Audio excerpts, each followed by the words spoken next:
لا حول ولا قوة إلا بالله العلي العظيم. أعوذ بالله السميع العليم من الشيطان الرجيم. بسم الله الرحمن الرحيم. الحمد لله الذي بطن خفيات الأمور ودلت عليه أعلام الظهور، ثم الصلاة والسلام وأفضل التحية والإكرام على سيد الأنبياء والمرسلين طه وياسين مولانا ومولى الثقلين جد الحسنين أبي القاسم محمد. اللهم صل على محمد وآل محمد لا سيما على أخيه ووصيه ووزيره وخليفته وعلى آله الطيبين الطاهرين المعصومين المظلومين المنتخبين المنتجبين، واللعنة الله الدائمة الباقية من الآن إلى قيام يوم الدين على أعدائهم أجمعين. أما بعد، فقد قال مولانا الإمام علي بن موسى الرضا عليه الصلاة والسلام: بسم الله الرحمن الرحيم. يا ابن الشبيب إن كنت باكيا فابك للحسين فإنه ذبح كما يذبح الكبش. ایک صلوات پڑھ دو بار محمد.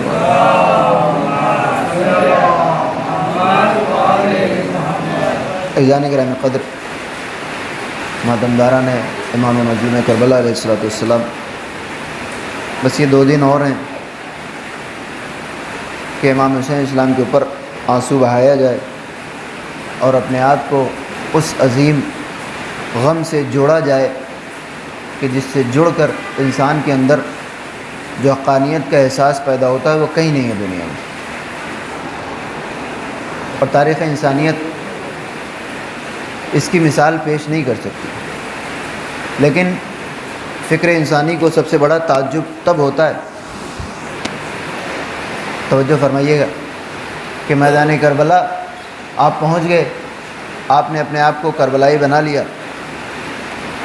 مسئلہ نہیں ہے، خود میدان کربلا میں کسی شہید میں اور دوسرے شہید میں کوئی فرق نہیں تھا.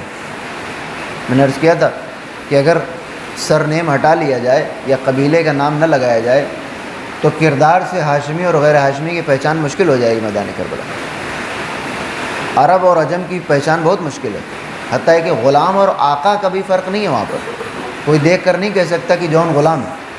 اگر امام حسین اسلام کا سلوک جو شہداء کے ساتھ ہے، شاید جون کے ساتھ زیادہ اچھا سلوک کیا ہے امام حسین اسلام. سر کو اپنے زانوں پہ رکھ کر، وہاں بڑے بڑے قبیلوں کے سردار تھے جو امام حسین اسلام کے ساتھ لڑنے آئے تھے، کسی کے سر امام کے زانوں پہ نہیں. تو کربلا اپنی حد تک، اور خود جب امام علیہ السلام سلام پڑھتے ہیں، یہ جو سلام ہم پڑھتے ہیں یہ ہمارا اپنا نہیں ہے، معصومین کا دیا ہوا طریقہ ہے. یا خود زیارت ناہیہ میں جب ہم نے سلام فرمایا ہے: بے ابی انتم و امی، میرے ماں باپ آپ کے اوپر قربان ہو جائیں. کسی ایک کا فرق نہیں رکھا گیا کہ یہ مراد ہیں وہ مراد ہیں. تو یہاں تک تو بات بالکل قابل ہضم ہے. لیکن اگر انہی شہداء میں سے کسی ایک شہید کو کوئی خصوصی فضیلت مل جائے تو ہمیں غور کرنا پڑے گا کہ آخر کس بنیاد پر یہ فضیلت ان سارے شہداء میں کسی ایک شہید کو. اور اگر کسی ذاکر کا زور خطابت ہوتا یا شاعر کا زور تفکر ہوتا تو ہم سمجھ سکتے تھے کہ یہ بس خیال باندھ دیا گیا ہے، کوئی خاص منزلت نہیں ہوگی. ظاہر ہے تلوار چلانے کا انداز سب کا ایک جیسا تو نہیں ہو سکتا، تو ہو سکتا ہے کسی کے تلوار چلانے کے انداز سے، غور فرمائیے گا، شاعر نے متاثر ہو کے کوئی جملہ کہہ دیا ہو، حقیقتاً ان کی وہ فضیلت نہ ہو. لیکن یہ روایت حضرت امام زین العابدین علیہ السلام سے مروی ہے. آپ فرماتے ہیں کہ اِنَّا لِعَمِّنَا عباس منزلۃ فی یوم القیامہ یغبطہ بہا جمیع الشہداء والصدیقین، کہ میرے چچا عباس کو قیامت کے دن ایسی منزلت ملے گی کہ تمام شہداء اور صدیقین چاہیں گے کہ یہ منزلت ہمیں مل جائے. اب یہاں پر مسئلہ سنجیدہ ہو جاتا ہے. اب آپ کو سنجیدگی سے غور کرنا پڑے گا کہ میدان کربلا میں وہی میدان ہے، اس کے علاوہ تو کوئی اور میدان نہیں ہے کہ آپ کہیں کہ کوئی اور واقعہ رہا ہوگا. نہیں، وہی ایک واقعہ. اور اس کے بعد اگر امام معصوم یہ کہہ رہے ہیں، کیونکہ دنیا میں تو ہم نے فرق نہیں دیکھا، اور حتیٰ کہ ہم اگر اپنی نظر دوڑائیں تو ہم شہداء میں فرق نہیں کر سکتے. لیکن اگر امام معصوم کہہ رہے ہیں کہ ایسی منزلت کوئی چھوٹی موٹی نہیں، ایسی منزلت کہ سارے شہداء اور صدیقین قیامت کے دن چاہیں گے کہ یہ منزلت ہمیں مل جائے، پھر ہمیں غور کرنا پڑے گا کہ آخر جناب عباس علمدار علیہ السلام نے میدان کربلا میں کیا کارنامہ انجام دیا۔ ایک صلوات پڑھتے بار محمد وآل محمد۔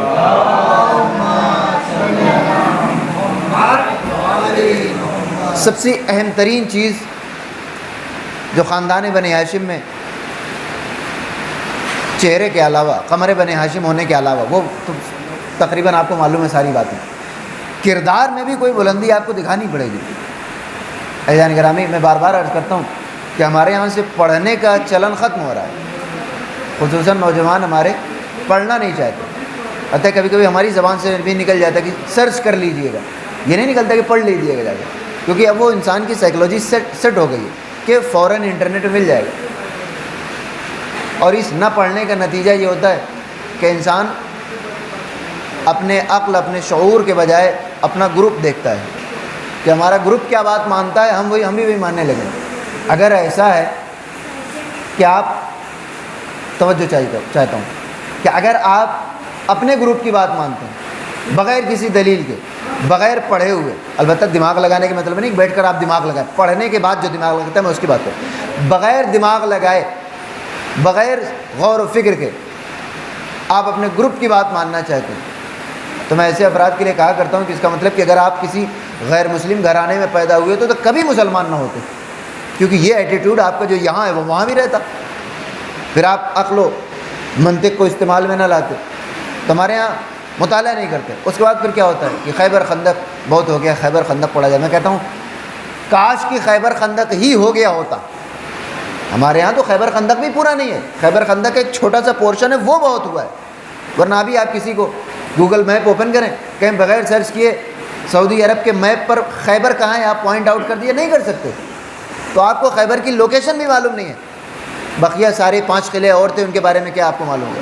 تو عزیزان گرامی، ہمارے ساتھ مسئلہ یہ ہوتا ہے کہ ہم پڑھنا نہیں چاہتے، حالانکہ 4 اہم ترین چیزیں ہیں جس کے اوپر آپ کی توجہ ہونی چاہیے، چاہے آپ مطالعہ کریں، چاہے آپ مجلس برپا کریں، چاہے آپ عشرہ کریں۔ سب سے پہلے تاریخ، پیغمبر اسلام کی ولادت سے لے کر امام زمانہ اجل اللہ تعالیٰ فرجہ الشریف کے ولادت یا غیبت صغریٰ تک کم از کم یہ 350 سال کے آس پاس بنتے ہیں، یہ معلوم ہونا چاہیے۔ اس کے بعد تفسیر قرآن مجید اور اس کے کس طرح سے اس کی ایلیبریشن کی گئی وہ آپ کو معلوم ہے۔ اس کے بعد حدیث کہ علم حدیث میں کون کون سی روایتیں، 40,000 روایتوں میں سے کون سی درست ہے، ایک عشرہ کافی۔ اس کے بعد چوتھا مرحلہ آتا ہے عقائد کا، کہ ان تینوں تاریخ، تفسیر اور حدیث سے ہمارا عقیدہ کیا بننا چاہیے، توجہ چاہیے۔ تو جب تک آپ ان تینوں سلسلوں سے گزر کر عقیدے تک نہیں آتے ہیں، کوئی نہ کوئی گروپ آپ کو اپنی طرف لے جائے گا۔ ایک صلوات پڑھ دے بار محمد والے محمد۔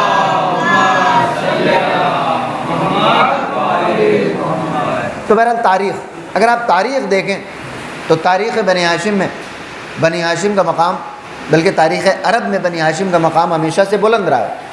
پیغمبر اسلام کے جد امجد جناب ابراہیم اور جناب اسماعیل نے اس علاقے کو آباد کیا، یہ اس لیے میں کہہ رہا ہوں کہ انہوں نے دعا مانگی تھی کہ بوادٍ غیر ذی زرع، بلکہ اللہ نے کہا تھا کہ چھوڑ کر آؤ ایسی وادی میں کہ جہاں کوئی نہ ہو، تو اس کا مطلب یہ ہے کہ اب جو بعد کی آبادی ہوئی وہ انہوں نے ہی پیدا کی۔ ایک صلوات پڑھنے بار محمد والے۔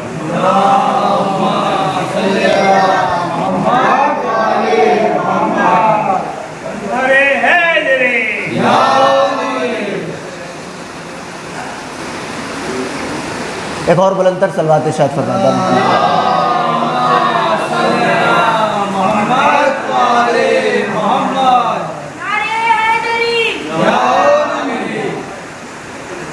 ہوتا ہے کبھی کبھی نماز میں سارے خیالات آتے ہیں، تو اس کا مطلب یہ ہے کہ آپ اچھا کام کرنے بیٹھے ہیں۔ ایک صلوات پڑھ دیں بار محمد والے۔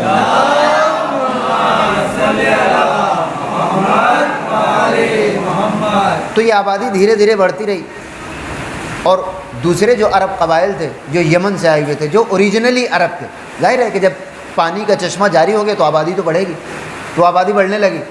تو یہ جو یمن والے آئے تھے انہوں نے اپنے آپ کو قحطانی عرب کہنا شروع کیا۔ وہ عرب ایک قحطان علاقہ اور قبیلے کا نام ہے، یعنی ہم اوریجنل ہیں۔ یہ چیز ہمیشہ سے لوکل اور فارنر کا جھگڑا ہمیشہ سے چلتا رہا ہے۔ تو پیغمبر اسلام کے ایک جد تھے عدنان، 20ویں جد، یعنی اوپر جا کے 20ویں جد۔ پیغمبر اسلام فرماتے ہیں کہ جب میرے جد عدنان تک پہنچو تو اس کے بعد رک جاؤ۔ عدنان تک پیغمبر اسلام نے شجرہ بیان فرما دیا کہ یہ یہاں سے عدنان تک، اس کے اوپر جانے کی اجازت نہیں ہے، کیونکہ ہمارے پاس ریٹن ہسٹری ہے ہی نہیں۔ تو وہ عدنان چونکہ اتنے مشہور انسان تھے اس زمانے کے کہ ان کی اولاد کو عدنانی عرب کہا جانے لگا، اور یہ قحطانی پہلے سے تھے۔ تو قحطانی اور عدنانی میں جھگڑا چلتا رہتا ہے، کس بات کا؟ کہ خانہ کعبہ کا متولی کون ہوگا۔ مین چیز وہی تھی، چاہے کافر ہوں، چاہے یہودی ہوں، چاہے مشرک ہوں، عیسائی ہوں، سب کے لیے ایک اسپیشل جگہ خانہ کعبہ ہمیشہ سے چلا آ رہا تھا۔ تو اس میں بلندی ملی اولاد عدنان کو، یعنی جو عدنانی عرب تھے ان کو خانہ کعبہ کی تولیت دی گئی، متولی وہ بن گئے۔ آگے بڑھ کر یہ قبیلہ پیغمبر اسلام کے 12ویں جد مضر بن کنانہ، جن کا نام لقب تھا قریش، 12ویں جد تھے، 20ویں وہ تھے، 12ویں یہ تھے۔ ان 12ویں جد کے بعد کی جتنی اولاد چلی ان کو قریش کہا جانے لگا۔ تو خانہ کعبہ یہ قریش کے پاس آ گیا، قریش سے یہ سلسلہ چلا بنی ہاشم تک پہنچا۔ اس کے بعد یہ خانہ کعبہ کی چابی اور چاہے زمزم کی تولیت اور متولی ہونا، یہ ٹرسٹی شپ آ گئی جناب ہاشم کے پاس۔ جناب ہاشم کو ساقی الحجاج کہا جاتا تھا، کیونکہ انہوں نے خانہ کعبہ کے پاس جو وہ کیا کہتے ہیں اس کو، چشمہ تھا چھوٹا سا، اس کو اور بڑا کر دیا۔ اب حاجی آنے لگے، پانی پینے کے ایک ذریعہ، تو اس میں سسٹم تو بنانا پڑے گا، لہٰذا ان کو اور چوڑا کیا تاکہ لوگ آئیں، وضو کریں، پانی پئیں۔ ان کو حاجیوں کو پانی پلانے والا کہا جانے لگا۔ اس کے بعد یہ سلسلہ آگے پہنچا، جناب عبد المطلب سے ہوتا ہوا جناب ابو طالب کے پاس آیا، ان کو بھی ساقی الحجاج کہا گیا، یعنی حاجیوں کو پانی پلانے والے۔ توجہ چاہتا ہوں، آگے بڑھ کر مولا کائنات تک یہ سلسلہ پہنچا تو خانہ کعبہ کی چابی تو آپ کے پاس نہیں تھی، لیکن آپ نے پانی پلانے والے اس مفہوم کو اتنی بلندی پر پہنچایا کہ اب صرف دوستوں کا پانی نہیں پہنچایا، تیسرے خلیفہ کے اوپر سب سے پہلے دشمنوں نے پانی بند کیا۔ ہوتا ہے آج بھی، پانی اور بجلی کی سپلائی کاٹ دو، 2 دن کے اندر سرنڈر کر جائیں گے۔ تو مدینہ جب وہ لوگ آئے، مولا کائنات اسی مدینہ موجود تھے، خلیفہ کے اوپر حملہ ہوا اور ایک بڑی جماعت تھی، ظاہر ہے کہ مولا کائنات اپنے دم پر اسے جنگ تو نہیں کر سکتے، انہوں نے پانی بند کر دیا۔ مولا کائنات نے امام حسن اور امام حسین کو پانی دیا، کہا جا کر ان کے محل میں یہ پانی پہنچا دو، دشمن ہے لیکن پیاس سے مر جائے یہ علی مرتضیٰ کو گوارا نہیں۔ توجہ چاہتا ہوں، تو یہ پانی پلانے کے مفہوم کو اب تک دوستوں کو پلایا جا رہا تھا، بے گناہوں کو پلایا جا رہا تھا، لیکن مولا کائنات کا پانی سے نہیں مرنا چاہیے کسی کو۔ اس کے بعد مولا کائنات کو ایک لقب اور ملا، اب تک لوگ دنیا میں پانی پلایا کرتے تھے، مولا کائنات وہاں پر بھی آپ کو سیراب کریں گے اپنے چاہنے پر، پیغمبر اسلام نے کہا۔ تو اب کیا کہا جاتا ہے؟ ساقی کوثر۔ دنیا کی کسی چیز کو، ظاہر سی بات جب کوئی بڑا عہدہ مل جائے تو نچلے عہدے کو انسان یاد نہیں کرتا۔ اب ساقی الحجاج مولا کائنات کو نہیں کہا جاتا، ساقی کوثر کہا جاتا ہے۔ توجہ چاہتا ہے، اب یہ چیز جب آگے بڑھی، جناب عباس کے لیے ساقی کے بجائے سقا کے لفظ استعمال کی جاتی ہے۔ اب اگر آپ جناب عدنان سے یہاں تک آ گئے ہوں تو ایک سوال میں آپ سے کر لوں کہ اب تک ساقی کہا جائے، ساقی یعنی پانی پلانے والا، سقا بہت زیادہ پانی پلانے والا، مبالغے کا صیغہ ہے، یعنی جب کوئی انسان کسی کام کو بہت زیادہ، عالم جاننے والا، علامہ بہت زیادہ جاننے والا۔ حالانکہ ہمارے یہاں یہ معاملہ الٹا ہو گیا ہے، اب لفظ علامہ اتنا عام ہو گیا ہے کہ لوگ عالم کو بڑی لفظ سمجھتے، نہیں، علامہ بڑی لفظ ہے، علامہ یعنی بہت زیادہ جاننے والا۔ جیسے ساجد سجدہ کرنے والا، سجاد بہت زیادہ سجدہ کرنے والا، ٹھیک ہے۔ اگر یہ پیٹرن آپ کے ذہن میں، جناب عباس کے لیے یہ لفظ مبالغہ استعمال ہے، سقاء سکینہ یا سقاء حرم۔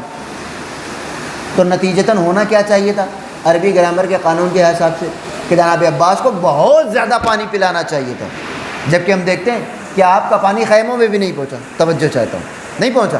تو پھر جناب عدنان سے لے کر مولا کائنات تک لوگوں کو جو یہ ٹائٹل دیا گیا پانی پلانے کی وجہ سے، ایسا تو نہیں کہ بنا پانی پلائے کسی کو ساقی کہہ دیا، پلایا تو ساقی کہا گیا۔ یہاں جناب عباس کا پانی خیمے میں نہیں پہنچایا اور ان کو ساقی کے بجائے سقا کہا جاتا ہے۔ کس بنیاد پر؟ کثرت عمل اگر ہو تب تو کہا جا سکتا ہے کہ آپ سقائے سکینہ کہیں یا سقائے اہل حرم کہیں، لیکن جب ہم دیکھتے ہیں کہ کثرت عمل نہیں ہے، پانی پلانے کا جو عمل ہوتا ہے وہ بہت زیادہ نہیں ہے بلکہ ہے ہی نہیں، اس کے باوجود سقا کس بنیاد پر کہا ہے؟ یہ مبالغے کا صیغہ کیوں استعمال کیا جا رہا ہے اور معصومین کی طرف سے استعمال کیا جا رہا ہے اور آج تک ہم استعمال کرتے ہیں؟ اس کی وجہ کیا ہے؟ عزیزان گرامی، جب آپ علوم بلاغت کا مطالعہ کریں اور عربی ادب میں کس بنیاد پر لفظ مبالغہ استعمال کیا جاتا ہے، تو جو بڑی معتبر ترین کتابیں ہیں چند، اس میں سے ایک میں زمخشری کی کتاب ہے، اس کا جب آپ ملاحظہ کریں تو انہوں نے وضاحت کی ہے کہ مبالغے کا استعمال صرف کثرت کی بنیاد پر نہیں کیا جاتا۔ دو وجہیں ہوتی ہیں لفظ مبالغہ استعمال، ایک کثرت عمل اور ایک زحمت عمل کی بنیاد پر۔ کبھی کبھی کثرت کی بنیاد پر سقہ کہا جاتا ہے، کبھی کبھی کثرت کی بنیاد پر آپ کو علامہ کہا جاتا ہے، اور کبھی کبھی آپ نے وہ کام زیادہ نہیں کیا لیکن اس کام کو انجام دینے میں زحمتیں اتنی زیادہ برداشت کی ہیں کہ یہ زحمت اس کثرت کے اوپر حاوی ہو جاتی ہے۔ توجہ چاہتا ہوں، ایک ہی چیز ہے، سجدہ ایک ہی ہے، لیکن اس کی کیفیت سجدے کے اجر اور اس کی جزا کو تبدیل کر دیتے۔ مثلا زیر سایہ سجدہ کرنا بھی سجدہ ہے، لیکن زیر خنجر سجدہ کرنا بھی سجدہ ہے۔ سجدے دونوں ہیں، آپ اپنے سائے میں سجدہ کر رہے ہیں، ایک انسان سجدے خنجر کے نیچے سجدہ کر رہا ہے، ایک ہی عمل ہے، کثرت کہیں نہیں ہے، لیکن جزا میں زمین اور آسمان کا فرق ہے۔ کیوں؟ کہا کثرت کے ساتھ زحمت کا بھی ملاحظہ کیا جانا چاہیے۔ اب عزیزان گرامی، دنیا میں پانی پلانے والے بہت ملیں گے آپ کو جنہوں نے کثرت کے ساتھ یہ عمل انجام دیا ہے، لیکن اگر زحمت کی بات کی جائے تو جناب عباس علمدار علیہ الصلوۃ والسلام دنیا میں اکلوتی شخصیت ہیں کہ جنہوں نے پانی پہنچانے کے لیے اتنی زحمتیں برداشت کی ہیں۔ ایک صلوات پڑھ دے بر محمد و آل محمد۔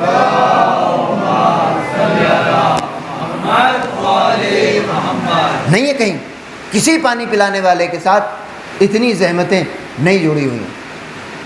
اب اگر یہ زحمتیں ہیں تو پانی پہنچے یا نہ پہنچے، دنیا مجبور ہے آپ کو سقائے اہل حرم کہنے کے لیے، بہت زیادہ پانی پلانے والے۔ اس کے بعد اگر چوتھے امام ارشاد فرماتے ہیں کہ یہ منزلت جو میرے چچا عباس کو قیامت کے دن ملے گی، غبطہ کریں گے۔ غبطہ اور حسد میں فرق ہوتا ہے۔ حسد یہ ہوتا ہے الحسد یاکل الایمان کما تاکل النار الحطب، حسد ایمان کو ایسے کھا جاتا ہے جیسے آگ لکڑی کھا جاتی ہے۔ الحسود لا یسود، حسد کرنے والے کو کبھی فائدہ نہیں پہنچتا۔ غبطہ تقریباً اسی جیسی چیز ہے، لیکن اس میں سامنے والے کی نعمتوں میں کمی کا ارادہ نہیں ہوتا کہ وہ کسی طرح ڈاؤن ہو جائے میں اوپر ہو، نہیں، یہ حسد ہے۔ غبطہ یعنی وہ جہاں ہے وہیں رہے، کسی طرح میں بھی وہاں پہنچ جاؤں، یہ ایک اچھی چیز ہے۔ اسلام میں اس کا حکم دیا گیا ہے، اس کی بڑی فضیلتیں ہیں، جس کو آپ اردو میں کہہ سکتے ہیں بھی آپ کی زبان میں موٹیویشن۔ تو انسان کا موٹیویشن لینا بہت اچھی چیز ہے، لیکن کسی کی بربادی کی دعائیں مانگنا یہ بہت بری چیز ہے۔ لہذا تمام شہداء اور صدیقین میدان کربلا میں، میدان قیامت میں، اس میدان کربلا کے اس شہید کے لیے غبطہ کریں گے۔ عزیزان گرامی، امام حسین اسلام نے اپنے اس صحابی کو صحابی ہی کہنا زیادہ مناسب ہے اس وقت، کیونکہ امام حسین السلام نے کہا تھا کہ جیسے صحابہ میرے پاس ہیں کسی کے پاس نہیں۔ میں نے عرض کیا کہ جناب سلمان و ابو ذر جیسے صحابہ تھے، لیکن جب اطاعت امام کا وقت آیا تو مخالفت تو نہیں کی، لیکن تھوڑا بہت اپنے جذبات کی رو میں بہہ گئے۔ جناب عباس تاریخ کربلا کی اکلوتے صحابی ہیں کہ جن کی شجاعت سلمان و ابو ذر سے کہیں زیادہ تھی، لیکن جب اطاعت کا مرحلہ آیا تو اپنے تمام شجاعانہ جذبات کو صبر کی چادر میں لپیٹ کر امر امام کے حوالے کر دیا۔ یہ وہ مقام ہوتا ہے کہ جہاں ایک شہید دوسرے شہید سے بلند ہو جاتا ہے۔ اطاعت تو سب کر رہے ہیں، مخالفت میدان کربلا میں کوئی نہیں کر رہا تھا۔ بقیہ معصومین کے صحابہ میں آپ کو مخالفت کرنے والے مل جائیں گے، کربلا میں آپ کو مخالفت کرنے والا کوئی وہ تو سلسلہ ہی بند ہے۔ جیسے خداوند عالم نے تمام رسولوں کو معصوم قرار دیا، تو مخالفت تو کوئی، یا عصمت کے درجے سے نیچے تو کوئی نبی نہیں آئے گا، گناہ کوئی رسول نہیں کرتا، لیکن خدا کہتا ہے تلک الرسل فضلنا بعضهم علی بعض، انہی رسولوں میں بعض کو بعض پر فضیلت دی گئی ہے۔ کس بنیاد پر؟ اس کسی اضافی عمل کی بنیاد پر۔ ایک نبی کا تذکرہ ہے، خداوند عالم نے سورہ بقرہ میں ارشاد فرمایا، جناب طالوت اور جالوت کا واقعہ بالکل آخر میں، آپ اس کا جا کر مطالعہ کریں، کہ انہوں نے دعا کی کہ ہمارے لیے ایک بادشاہ قرار دے دو، لا طاقت لنا اليوم لجالوت وجنودہ، ہم اس سے جالوت اور اس کے لشکر سے لڑ نہیں سکتے، ہمارے لیے ایک بادشاہ چاہیے۔ خداوند عالم نے طالوت کو ان کے لیے مقرر کر دیا۔ توجہ سنیے گا کہ یہ تمہارا بادشاہ، یہ تمہارے ساتھ جائے گا اور ان کے ساتھ رہ کر لڑو۔ یہ قرآن نے یہ طے کر دیا کہ جب کبھی مذہبی معاملات میں بادشاہ اور رہبر چننے کا مرحلہ پیش آئے تو جمہوری رائے کام نہیں کرتی، بلکہ اللہ کی مرضی فیصلہ کرتی ہے، ورنہ وہ لوگ خود ہی اپنے آپ میں سے کسی ایک کو چن لیتے۔ جالوت سے جا کر لڑ لیتے. طالوت کو مقرر کر دیا. اب یہاں سے اصل مرحلہ آیا. وہ آئے اور انہوں نے کہا یہ قرآن کی آیتوں میں دیکھ, ان اللہ مبتلیکم بنہر, دیکھو تمہارا امتحان ایک نہر کے ذریعے ہونے والا ہے. فمن شرب منہ فلیس منی, جس نے اس میں سے پانی پی لیا وہ مجھ سے نہیں ہے. الا من اغترف غرفۃ بیدہ, مگر یہ کہ جو ایک انسان اپنے چلو میں پانی لے, یہ چلو تک کی اجازت ہے. غرفۃ بیدہ, اپنے ہاتھ کا, اس کو کیا دونوں چلو کو ملا کے کیا لفظ ہوتا ہے, اس دونوں ہاتھوں کے ذریعے استعمال کر کے وہ جو پی سکتا ہے اس سے زیادہ نہیں پی سکتا. آج کے زمانے میں یہ چیز ریلیونٹ نہیں ہے, لیکن پرانی شریعتوں میں اس طرح کے احکامات بکثرت ہوتے تھے. ان کے امتحان کا طریقہ دوسرا ہوتا, کب پی نہیں سکتے پانی سوائے اپنے چلو میں پانی لو. آگے بڑھے, خداوند عالم کہتا ہے کہ فشربوا منہ, سب کے سب نے پانی پی لیا, الا قلیلا, سوائے نبی کے. تو گویا یہ بات طے ہو گئی کہ کبھی کبھی خداوند عالم کہا کہ ان وَلَنَبْلُوَنَّكُمْ بِشَيْءٍ مِّنَ الْخَوْفِ وَالْجُوعِ وَنَقْصٍ مِّنَ الْأَمْوَالِ وَالْأَنفُسِ وَالثَّمَرَاتِ. ہم تمہارا امتحان ایک جیسا نہیں لیتے, کبھی جان کے ذریعے, کبھی مال کے ذریعے, کبھی ثمرات یعنی اولاد کے ذریعے, اور کبھی بھوک اور پیاس کے ذریعے. خداوند عالم نے قرآن مجید میں ایک مارکا رکھا کہ جس میں پیاس کے ذریعے امتحان لیا گیا. خداوند عالم خود کہتا ہے فشربوا منہ, سب کے سب نے پانی پی لیا اس میں سے. لیکن امام حسین اسلام نے, توجہ چاہتا ہوں, میدان کربلا میں ایک ایسا مارکا سجایا کہ جس نے اس آیت کو تشنا نہیں رہنے دیا کہ آیت میں سب کے سب نے پانی پی لیا, لیکن مصداق تو اس آیت کو ملنا چاہیے. اب ضرورت تھی کسی ایسے مجاہد کی کہ جو چلو میں پانی لے لیکن نہ پیے, اور یہ ثابت کر دے کہ میدان کربلا تاریخ انسانیت کا وہ عظیم مارکا ہے کہ جو سارے امتحانات کے ساتھ ساتھ پیاس کے امتحان میں بھی مکمل کامیاب گزرا ہے. ایک صلوات پڑھ دے بر محمد و آل محمد.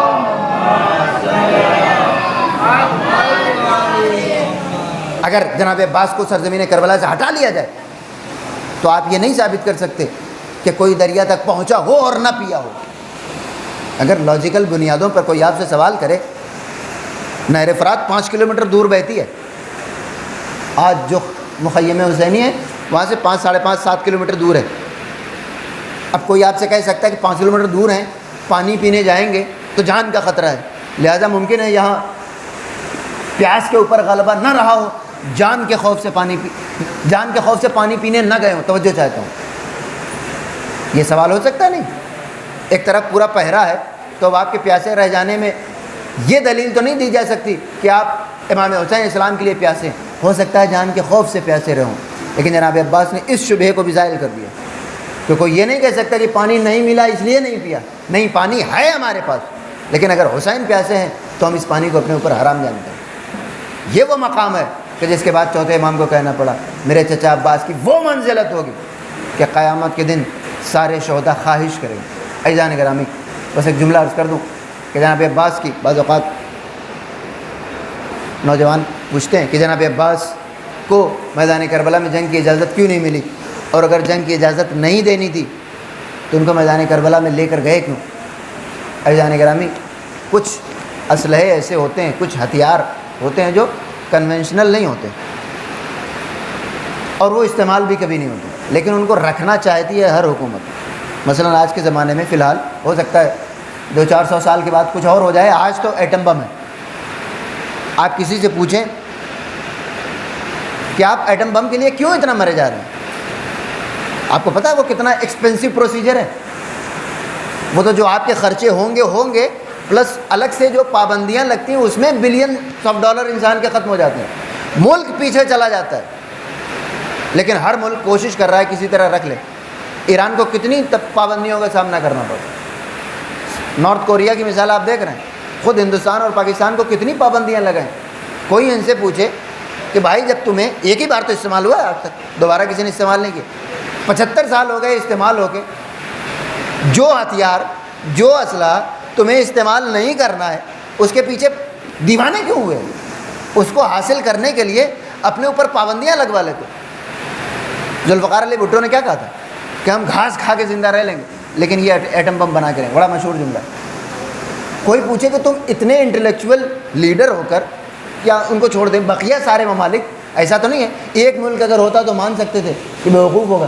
سارے ملک چاہتے ہیں کہ اس ہتھیار کو حاصل کر لیں جبکہ چلانا نہیں. کیوں؟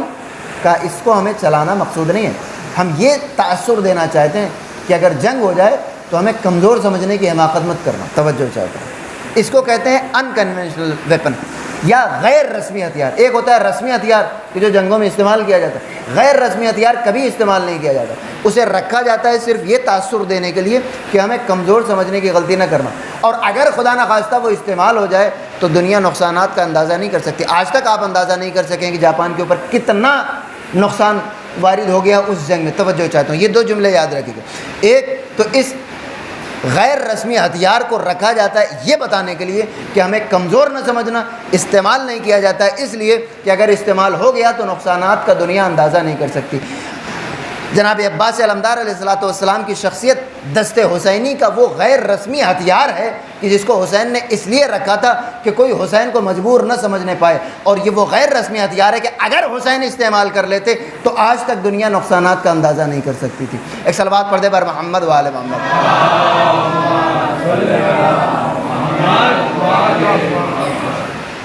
یہ وہ مدد ہے جناب عباس کی کہ جو کوئی شہید امام حسین علیہ السلام کے لیے نہیں کر سکا۔ صبر مشکل چیز ہے، لیکن یہ صبر اور مشکل ہو جاتا ہے اگر آپ کے اندر شجاعت بھی ہو۔ اب نام آ گیا ہے، جاپان کے بہت سارے جنرل سے خودکشی کر لی۔ وہ سرنڈر کے ٹائم پر آفیشلی جو سرنڈر ہوا ان کے جو ایمپرر نے کیا، اب آپ بتائیے یہ خودکشی کیوں ہو رہی ہے؟ کیونکہ برداشت نہیں کر سکتے۔ جتنی بہادری بڑھتی جائے گی اتنی ہی قوت برداشت کم ہوتی جائے گی۔ ایک طرف جناب عباس کی شجاعت آپ دیکھیں اور اس کے بعد جناب عباس کا صبر آپ ملاحظہ فرمائیں، تب اندازہ ہوگا کہ چوتھے امام نے کیوں فرمایا، کیونکہ اول تو کسی کے اندر وہ بہادری نہیں تھی۔ شب عاشور جناب زہرقین نے جناب عباس سے کہا کہ کیا آپ کو پتہ ہے کہ آپ کے بابا نے آپ کو کس لیے خدا سے مانگا تھا؟ شہادت کے پہلے کے جو واقعات ہیں وہ تمام مقاتل میں آپ کو مل جاتے ہیں۔ شب عاشور کا چیپٹر آپ نکالیں، یہ چیپٹر بھی آپ کو یہ واقعہ بھی آپ کو اس میں مل جاتا ہے۔ ان کا ہاں مجھے معلوم ہے۔ میں فرمایا کل کو اگر وقت پڑ جائے تو آپ کو وہ بات یاد رہے گی۔ جناب عباس نے صرف یہی جملہ اور ایسی زور کی انگڑائی لی کہ رکابیں ٹوٹ گئیں۔ گھوڑے کی رکابیں اتنی آسان نہیں ہوتی کہ ٹوٹ جائیں، کیونکہ اس کے اوپر پورا وزن ڈال کر انسان کو اوپر چڑھنا ہوتا ہے، لہٰذا وہ عام طاقت انسانی کو مد نظر رکھ کر بنائی گئی رکابیں ٹوٹ گئیں۔ وہ اس بات کی علامت ہے کہ جناب عباس علمدار علیہ الصلوۃ والسلام کی قوت کم از کم میدان کربلا میں موجود افراد کے اندازے سے زیادہ تھی۔ رکابیں اس لیے تھوڑی بنائی جاتی کہ ٹوٹ جائیں، جو سوچ کر اپنے ذہن میں رکھ کر جو رکابیں بنائی گئی ہوں گی اس سے زیادہ تو کم از کم قوت کا اظہار کر دیا جناب عباس۔ اس قوت کو امام حسین السلام نے جب بھی کہا بھائی عباس ابھی کربلا نہیں ہے، ہر کے لشکر کے وقت، مدینہ سے نکلتے وقت، کعبے میں، اس کے بعد کوفے کے راستے میں جناب عباس کو ایک جملہ کہا کہ بھائی عباس ابھی کربلا نہیں ہے۔ ظاہر ہے اگر ہمیں اور آپ کو یہ جملہ یاد ہے تو جناب عباس کے ذہن میں بھی یہ جملہ تھا، لیکن جب روز عاشورہ امام حسین السلام نے کہا کہ نہیں جنگ کرنے کی ضرورت نہیں ہے تو پلٹ کر پہلا جملہ انسان کیا کہے گا کہ مولا جس کربلا کے لیے آپ نے مجھے روکا یہ وہی تو کربلا ہے۔ یہ ہے وہ اطاعت کہ آپ اپنے جائز اعتراض کو بھی امام معصوم کے قول پہ مقدم نہ کریں، اس کے بعد طے ہوتا ہے کہ اطاعت کیا ہے۔ ورنہ جناب عباس وہ بعد میں امام حسین سمجھا دیتے کہ نہیں یہ بھی موقع نہیں ہے، پھر معاملہ ختم ہو جاتا۔ لیکن جناب عباس کے پاس یہ جملہ کہنے کا جواز تھا کہ مولا اسی کربلا کے لیے تمہیں انتظار کر رہا تھا، اتنا بھی نہیں کہا جناب عباس نے۔ یہ ہے وہ اطاعت کا مرحلہ کہ جو انسان کو حتیٰ کہ شہیدوں کے اوپر بھی بلند کر دیتی ہے۔ ایک صلوات پڑھ دیں پر محمد و آل محمد۔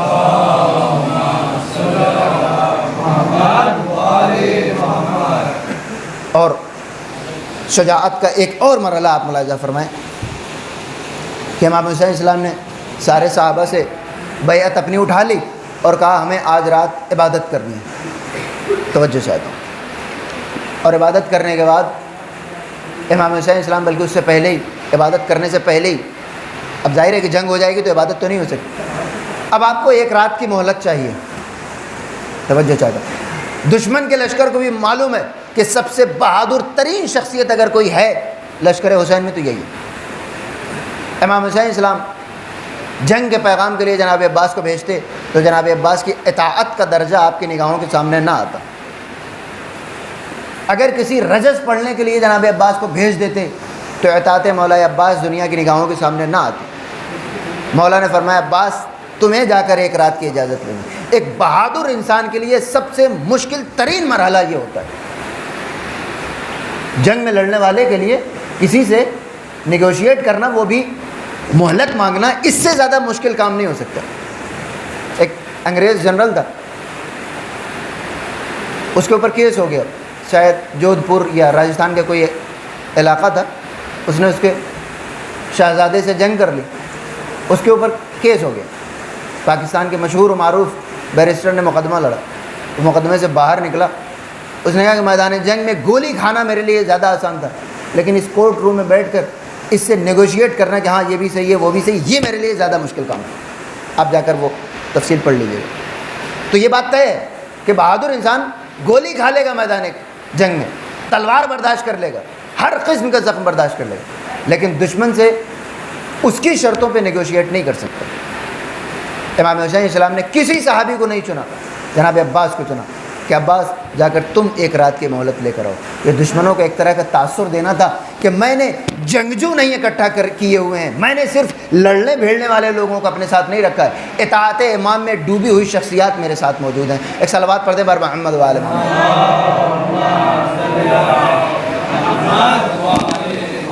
گرامی، میں نے اپنی گفتگو مکمل کی کہ امام حسین علیہ السلام نے یہ بتا دیا کہ جس طریقے سے میرے بابا جامع الازداد تھے، وہ صفتیں جو بالکل اپوزٹ ہوتی ہیں، شجاعت اور صبر، علم اور حلم۔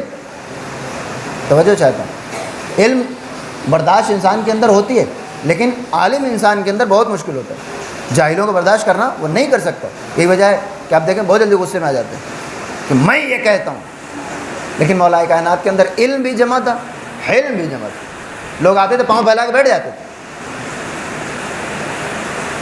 آج تھوڑی سی گستاخی ہو جائے مولانا صاحب کی شان میں، کیوں؟ کیونکہ یہ نیچرل چیز ہے کہ جہاں علم ہوتا ہے قوت برداشت پیدا کرنا اتنا ہی مشکل ہو جاتا ہے، کیونکہ اپنے آپ کو صحیح سمجھتے ہوئے آپ کسی غلط انسان کو برداشت کریں، یہ بہت بڑی چیز ہے۔ اسی طریقے سے جتنی ہی شجاعت بڑھتی جاتی ہے، صبر اتنا ہی مشکل ہوتا جاتا ہے۔ مولا کائنات کے علاوہ جامع الازداد اگر ہم نے کسی کو دیکھا ہے تو میدان کربلا میں جناب عباس علمدار علیہ السلام کے ساتھ، اور جناب عباس علمدار علیہ السلام کو امام حسین علیہ السلام نے بار بار جو جنگ کرنے سے روکا ہے، اس کے لیے ایک وجہ بیان فرمائی کہ عباس اب تک کہتے تھے کہ ابھی کربلا نہیں آئی، کربلا آنے کے بعد جناب عباس سے مولا نے فرمایا کہ عباس اگر مجھ سے کوئی پوچھتا کہ تمہارے لشکر کا لمبردار کون ہے تو میں تمہارا نام لیتا ہوں، تمہاری شہادت کے بعد اب میں کس کا نام لیا کروں گا۔ ایک مرحلہ وہ آیا کہ میدان کربلا میں صرف امام حسین، جناب علی اکبر اور جناب عباس باقی رہ گئے۔ ہاتھوں کو جوڑ کر سامنے آئے کہ مولا اب مجھے بھی جنگ کی اجازت دیجیے۔ امام حسین نے پھر وہی جملہ دہرا دیا، تم تو میرے لشکر کے علمبردار ہو۔ مولا نے فرمایا آقا اب وہ لشکر کہاں ہے کہ میں جس کا علمبردار تھا، وہ لشکر تو میری نگاہوں کے سامنے جا چکا۔ امام حسین نے تب بھی جنگ کی اجازت نہیں دی، کہا عباس اگر جانا ہی چاہتے ہو تو اطفال حسینی کی التش کی آوازیں سن رہے ہو، ان التش کی آوازوں کے لیے پانی کی کوئی سبیل کر دو، اجرکم اللہ۔ جناب عباس خیمے میں آئے، تمام سیدانیوں نے اپنے اپنے مشکیزے اکٹھا کیے اور ایک مشکیزہ جناب عباس کے حوالے کیا گیا۔ جناب زینب اپنے آنسوؤں کے درمیان اپنے بھائی کو انہوں نے کیسے رخصت کیا، یہ تفصیل طلب مقام ہے، بس چند جملے مصائب کے سن لیجئے۔ آج 8 محرم کی تاریخ ہے، 2 دن کے مہمان ہیں اطفال حسینی آپ کے حسینیوں میں، آپ کے عزاخانوں میں، اجرکم اللہ۔ اس کے بعد یہ حسینیے یہ عزاخانے اجڑ جائیں گے۔ جناب عباس خیموں سے رخصت ہوئے، جب جناب عباس رخصت ہونے کے بعد گھوڑے کے اوپر بیٹھے ہیں، تاریخ کربلا کہتی ہے کہ جناب عباس کا قد اتنا طویل تھا کہ جب گھوڑے کی زین پر بیٹھتے تھے تو آپ کے پاؤں زمین پر خط دیتے ہوئے جاتے تھے۔ اجرکم اللہ۔ بس 2 فقرے، ایک شہادت سے پہلے کا، ایک شہادت کے بعد کا۔ جناب عباس سرزمین کربلا سے نہر فرات کی طرف روانہ ہوئے، ادھر امام حسین اپنے لال علی اکبر سے کہتے ہیں اے میرے لال علی اکبر ذرا پرچم کے اوپر نظر رکھنا اور مجھے بتاتے رہنا۔ اچانک جناب علی اکبر نے ایک نعرہ بلند کیا، اللہ اکبر۔ کہا بیٹا کیا بات ہے؟ بابا علم بائیں جانب جھک رہا ہے، ہائے میرے غازی کے داہنے ہاتھ کی خیر ہو۔ اچانک آواز آئی اللہ اکبر، بابا علم بائیں جانب جھک رہا ہے، میرے غازی کے بائیں ہاتھ کی خیر۔ ایک مرتبہ کہا اللہ اکبر، بابا پرچم نظر نہیں آ رہا ہے۔ حسین نے کہا ہائے میرے عباس کی خیر ہو۔ اسی اثنا میں ایک آواز گونجی، اے میرے آقا اپنے غلام کی خبر لیجئے۔ جناب عباس کے اس غم میں امام حسین جناب علی اکبر کو ساتھ لیتے ہیں، نہر فرات کی طرف جاتے ہیں، لیکن جانے سے پہلے ایک جملہ کہتے ہیں، الان انکسر ظہری یا اخی، اے بھائی عباس تمہارے اس جملے نے میری کمر کو شکستہ کر دیا ہے۔ جناب عباس کی طرف جاتے ہیں، پہلے داہنا بازو ملا آنکھوں سے لگایا، بایاں بازو ملا آنکھوں سے لگایا، اپنے بھائی کے جنازے کی سراہنے پہنچے، عباس کا سر اپنے زانوں پہ رکھا اور ایک جملہ کہا، اے عباس مکمل شہادت آپ رات کی مجلس میں ملاحظہ فرمائیں گے، صرف ایک جملہ۔ امام حسین نے کہا بھائی عباس تمہیں کس بات کی تکلیف ہے؟ کہا آقا میں اس بات کی تکلیف میں ہوں کہ میرا سر تو آپ کے زانوں پر ہے، لیکن ابھی تھوڑی دیر کے بعد جب آپ کی شہادت ہوگی تو آپ کا سر کس کے زانوں پہ ہوگا؟ تڑپ کے کہا بھائی عباس اس کی فکر نہ کرو، ارے میری ماں نے بھی مدینہ میرے ساتھ چھوڑ دیا ہے، تمہارا سر میرے زانوں پر ہے، میرا سر میری دکھیاری ماں کی آغوش میں ہوگا۔ اجرکم اللہ، جزاکم ربکم خیر الجزا، خدا آپ کو کوئی غم نہ دے۔ جناب عباس کی شہادت کے بعد امام حسین علیہ السلام ٹوٹا ہوا پرچم، چھدا ہوا مشکیزہ اور دونوں بازو لے کر خیام حسینی میں آ گئے۔ سرزمین کربلا میں ساری شہادتیں ہو گئی، بس آخری فقرہ جناب عباس کے اوپر کیسی مصیبتیں ٹوٹی۔ جب تک جناب عباس زندہ تھے امام حسین کا ایک مشہور ترین جملہ ہے، اے عباس آج تک وہ آنکھیں جو تمہارے خوف سے جاگا کرتی تھیں اب وہ چین سے سوئیں گی، اور وہ آنکھیں جو تمہاری بدولت چین سے سویا کرتی تھیں اب وہ خوف سے جاگا کریں گی۔ اجرکم اللہ۔ جناب عباس کی شہادت کے بعد کیا مرحلہ گزر گیا جناب عباس کے اوپر، بس آخری فقرہ۔ شہادت حسینی کے بعد جناب سید سجاد علیہ السلام باعجاز سرزمین کربلا تشریف لائے اور ایک ایک شہید کو دفن کرنا شروع کر دیا۔ تمام شہداء کو دفن کرنے کے بعد ان کے لاش قبروں کے نشان بنائے گئے اور قبروں پہ ایک لباس اور ایک کپڑا رکھ دیا گیا۔ اجرکم اللہ۔ بس آخری فقرہ زادارو، بنی اسد کے قبیلے کا ایک فرد آگے بڑھا، وہ شخص آگے آتا ہے، کہا مولا ہم نے سارے شہداء کو دفن تو کر دیا، سارے مزارات آمادہ ہو گئے، لیکن ایک بات مجھے سمجھ میں نہیں آئی۔ کہا فرماؤ۔ کہا میں نے یہ سنا تھا کہ جب آپ کے چچا عباس گھوڑے کی پشت پر بیٹھتے تھے تو پاؤں زمین پہ خط دیتے جاتے تھے۔ کہاں بالکل درست سنا ہے، لیکن مولا اس لحاظ سے آپ کے چچا کی قبر تو کافی بڑی ہونی چاہیے تھی، جناب عباس کی قبر تو جناب علی اصغر کے برابر بنائی ہے۔ مولا سجاد روتے روتے ہچکیاں بن گئی، کہے میرے بھائی تجھے نہیں خبر، میرے چچا عباس سے اتنی دشمنی تھی، اعداء کو اتنی دشمنی تھی لشکر شام کو، کہ جب میرے بابا اور میرے بھیا علی اکبر میرے چچا کے کٹے ہوئے ہاتھوں کو واپس لے کر آئے، 4000 کے لشکر نے اپنے ہاتھوں میں نیزے لے کر میرے چچا عباس کے بدن کے ٹکڑے کر دیے تھے۔ یہی وجہ ہے کہ میرے چچا عباس کو براہ راست دفن کرنے کے بجائے میں نے اپنے چچا عباس کے جنازے کے ٹکڑوں کو جمع کر کے ایک چٹائی میں اکٹھا کر کے دفن کر دیا۔ میرا چچا عباس گھوڑوں کے اسپوں کے بجائے نیزوں کی انیوں سے پامال کیا گیا۔ وَسَيَعْلَمُ الَّذِينَ ظَلَمُوا